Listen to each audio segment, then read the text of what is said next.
ñu ngi leen di nuyu di leen jaajëfal yéen ñiy suivre chaîne bi di Xalaat TV ñu leen di dalalaat ci seen jàngatu bés bi. tey dañu ñëw ci jàngat boo xam ni mën nañ di deuxième partie vidéo bi ñu defoon lañ ñeel sanctions yi CEDEAO tegoon ci réewu Mali en janvier 2022. bi loolu amee woon ñu defoon ci taxaw seetlu bu yaatu ñëwoon d'abord ci li ko sabab luñ doon wundu ci ginnaaw yooyee sanction ak gannaaw juróom-ñaari weer lu waral CEDEAO dellu ginnaaw. ndax liñ doon séntu am nañ ko lii daa ci taxaw maanaam diggante bi ñu tege woon ay daan réew Mali ak jamono jii ñuy wax ak yéen lu soppeeku ca réew ma. lu tax parti bi am solo dafa am ay complexe yoo xamante ni boo nee France dégage wala na France génne loxoom ci suñu doxalinu réew yi mu mel ni tey àdduna dafay tukki. parce que coloniser nañ leen mentalement ba ñu jàpp ni ñoo yor suñu teraanga tey dañu jël Mali comme cas d'école pour wal leen ni budul France suñu dund dafay romb gën a neex. daañu ñëw aussi ci le cas Sénégal parce que Mali ak Sénégal ñaari réew la yoo xamante ni benn mënul dem bàyyi moromam. d'abord dafa am lu ñu lié ci wàllum histoire parce que benn réew lañu woon muy la fédération du Mali bokkoon même drapeau. gannaaw gi lañu xaajaloo mais teewul gannaaw séparation bi ñuy wéy di partager les mêmes cultures wéy di bokk même intérêt yi sur le plan économique wàllum koom-koom. ba tax na diggante bi Sénégal ne yee yaay dafay topp ndigalu France muy tëjal ay frontières am Mali ci réew moo xamante ni tooñuñu seeni njiit attaqué wuñu lu dul ñoom dañoo bëgg a doxal seen réew ni mu leen soobee doxalin boo xamante ni neexul Macron ñu ne ñun dañuy solidariser ak France di wàlle bañee. diggante boobu noonu ñaata la ci Sénégal ñàkk ci milliards ak naka la amee njeexital ci yenn Sénégalais yi daan seen doole. ci poñ yi nii lañu fas yéene waxtaane tey. dañu ñëw d'abord ci li jiitu sanctions yi CEDEAO tegoon réewu Mali ndax dafa am li ko jur. sanctions yi moo ne woon benn ci dernière stratégie France ak quelques suqab yi ñi nga xam ne ñoo ngi biir Afrique tegoon ngir nërmeel nguuru Assimi Goïta. gannaaw bi ñu daanelee régime mu président Ibrahima Boubacar Keïta mi nga xam ne amul woon sikk sàkk ci ni taalibe France la woon doxul woon ci tey malien yi biñ ko coup d'état ba noppi France dafa ñëwaat bëgg a sampaat keneen koo xamante ni dafay woy ci ay waawam ak i déetam biir Mali. militaires yi tànn ku naan Bandaw ngir mu jiite gouvernement négandiku bi laata ñuy waxi élection sampaat beneen président légal. France di ruumandaat ci suuf ak Bandaw moomi lee ngir woy di téye réewu Mali yeew leen buum ci baat. bi militaires yi demee ba xam ne Bandaw mi kat ci trahir leen la jëm jëlaat réewu Mali delloowaat ko France mooy yéenem ñu teggi ndombal tànkam Assimi Goïta jël les choses en main. parce que projet militaire yi mooy gannaaw nguuru Ibrahima Boubacar Keïta Mali moomaat boppam France génneel loxoom ci anam gi ñu yore seen réew. donc fi France njëkkee échoué mooy bi ñu bëggee impliqué wu dugal seen loxo ci transition bi nekk di xew Mali en complice ak Bandaw militaires yi lànk na du fi amee. bu ngeen amee fàttaliku boobu la Macron commencé woon xataraayu naan militaires yi ñaari coup d'état la ñu def. Ce qui a été conduit par à nouveau les militaires putschistes est un coup d'état dans le coup d'état inacceptable qui appelle notre condamnation immédiate. Et aussi le fait que nous sommes prêts, dans les prochaines heures, si la situation n'était pas clarifiée, à prendre des sanctions ciblées sur les protagonistes. gannaaw lii comme ni ko France defee woon ak capitaine Thomas Sankara defee ko itam ak colonel Kadhafi maanaam ci histoire bépp révolutionnaire bu jóg ngir soppi sa xar kanam askan génne leen ci mbuumu njaam France rey na la en complicité ak ay africains yoo xamante ni noppi nañ ngir trahir seen askan. noonu lañ ko tàntee woon Mali yebal benn waay jouru tabaski daaw ngir mu dogalee ginnaaw Assimi Goïta ca jumaa ga muy jullee ngir ray ko. heureusement que seen yéene mujjulantu ñu sauver Assimi Goïta ci pexey noonu yi France daal di échoué waat ci ñaareelu complot am mu dese ko nag benn ci dernière option am yi muy fexe ba réew yi wër Mali ñi nga xam ne ñoom ak Mali intérêt dox na seen diggante ñoo ñëw wan ginnaaw malien yi. lii moo jur sanctions yi CEDEAO tegoon ci kaw Mali réew yi ci mel ni Sénégal ànd ci loolee maanaam tëj seeni frontière beddi leen ba ñu wéet ñoom dong.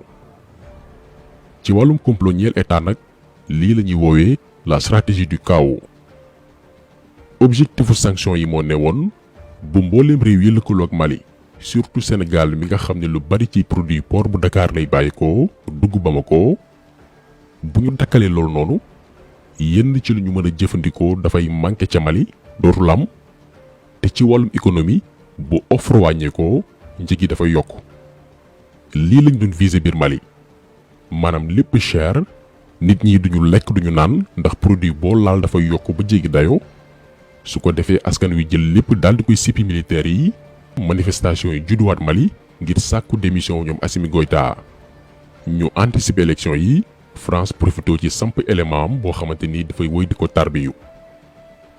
lii moo newoon le projet de déstabilisation la stratégie du chaos bi France namoon en complice ak ay président africain yoo xamante ni bëgguñu seen askan doxuñ ci seen yittey réew. waaye li ñu marqué ñun te muy exemple pour bépp réew africain rawatina réew yi ci mel ni Sénégal nga xam ni saa yu amee ñu jóg ngir njariñu réew mi ñeneen ñooy taxaw fële di leen xarab di leen jéem a faagaagal. Maliens yi ñoom ba ñu xamee ni France yéene mooy déstabiliser réew ma jaxase population bi ak Assimi Goïta mooy seen objectif. Maliens yi dañoo wone booloo ak solidarité bu mat sëkk jàppale ko dooleel ko moo xam jigéen góor mag ak ndaw. homme d'affaires yi ñoo njëkk a jóg xool yan pexe la ñuy teg ngir yenn yu mënta ñàkk ci dundu malien yi te ñu koy importer ñu fexe ba dugal ko ci réew ma. Assimi Goïta ne loolu kese itam du doy gannaaw importation bi nañu préparé wu léegi ngir bañ a dépendre ci kenn jëmi jamono ci lañ wuute ay matériel agricole lu jëm ci wàllu mbay yoo xamante ni malien bu ci nekk bu matériel bi doon jar téeméer juróom fukk lañ la koy joxe. su ko defee réew mi dafay am autosuffisance en vivre lépp lu ñuy dundee li ci ëpp Mali lay bàyyikoo rax ci doole cay njëkk yomb. moment bi ñuy wax ak yéen bu ñu jëlee produits yi ñuy gën a jëfandikoo par exemple diwlin ak suukar Mali la gën a yombee que réew yu ko wër yu ci mel ni Sénégal Burkina Faso Côte d'Ivoire ak Niger malgré juróom-ñaari weer yi ñu leen embargo. ceeb bi à part Sénégal Mali la gën a yombee que réew yu ci bari ci Afrique de l'Ouest te moonte France dimbalewu leen ndax dañu leen dàq ci biti du benn institution bu leen financé ci wàllum koom ba ñu mën a maintenir dundu malien yi di fay salaire yi comme ni mu waree dem sax ba tane dëkk yi nga xamante ni ba tey ñoo ngi bootu ci ginnaaw France. moo tax ñu wax leen ci njëlbéenu vidéo bi que réew Mali ci juróom-ñaari weer yi ñu weesu def ñu jàngal ni mën nañoo dem sans la France ci bu ñu gëmee suñu bopp. ndax réew moo xamante ni ba tey ci transition la nekk defaraat institution yeeg tabaxaat lañu toll rax ci doole depuis des années France di ko faagaagal di fa dooleel wàllum terrorisme ba sécurité amatu fa. kooku bu ñu demee ba koy comparer qu'en 2022 dëkk yoo xam ne nee nañ dañoo stable ay dëkku jàmm lañ nga xam ni kon dëkk yi leen di compareel liggéeyuñ ci tappale la ñu nekk ak taf yëngal. léegi moment boobu noonu réew Mali di xool lu muy rocceekoo ci mbuumu njaam moom boppam tabax Mali ak doomu malien yi ba dootuñu dépendre ci benn puissance coloniale. période boobu noonu ñaata la Sénégal ñàkk ci koppar. yéen ñëpp xam ngeen ni mboolem li malien yi daan jële bitim réew bu doon téeméer 80% yëpp juróom-ñett fukki yi port bu Dakar lay jaar ñu koy yeb ci camion muy dem Mali. xaalis boobu noonu boo koy xayma ay centaine de milliards la Sénégal di ci comp di def ci keesam. léegi nag gannaaw bu ñu toppee France ci sanction yi mu namoon teg Mali ngir faagagal leen di ko faj la mer di wàlle bañe ba tëj suñuy frontière ak Mali. ñaari weer lañ ci teg au mois de mars 2022 Sénégal ñàkk 24 milliards de francs CFA. ñu tegaat ci benn weer en avril 2022 affaire yi jógee 24 milliards dem ba 37 milliards 600 millions. Sénégal ñàkk alal ju doy nii parce que dañoo tëj suñuy frontière ak Mali réew moo xamante ni defuñ ñu waxuñ ñu. waaye bu yemoon ci li Sénégal ñàkk dong ñu ne waaw mais embargo bi. dafa yàq liggéeyu ay góorgóorlu sénégalais yoo xamante ni seeni camion la ñu yor di yóbbu ak a delloo bagage diggante Dakar ak Bamako ñu sacrifier liggéeyu ñooñu noonu ci zéro parce que bëgg nañ lu neex Macron. te réew moom nooy tànn seen njiit. waaye bëggoon nañ di tànn njiit moo xamee ni dëgg ka tax a jóg ànd ak mbooloom lu muy def tàggu leen ndax moomu réew mi du alalam du luñ ko may booy def doonu tàggu am na nag loolu waxoon mënuñ koo fàtte yaa waxoon chauffeur tolérance dore zéro yaa ko bu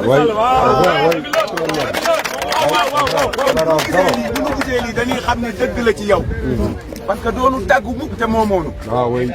te daqoonoo def nag ndax nii nga nu jékki-jékkee xañ ñu sunu yoon bu nu neexee nu xañ la sa det lii mu def nii ñaaw na trop ndax sunu mbokki jullit yii te ay malien seen réew lu mu ne yaa ngi def sa réew lu la neex yaa ngi def sa réew lu la neex.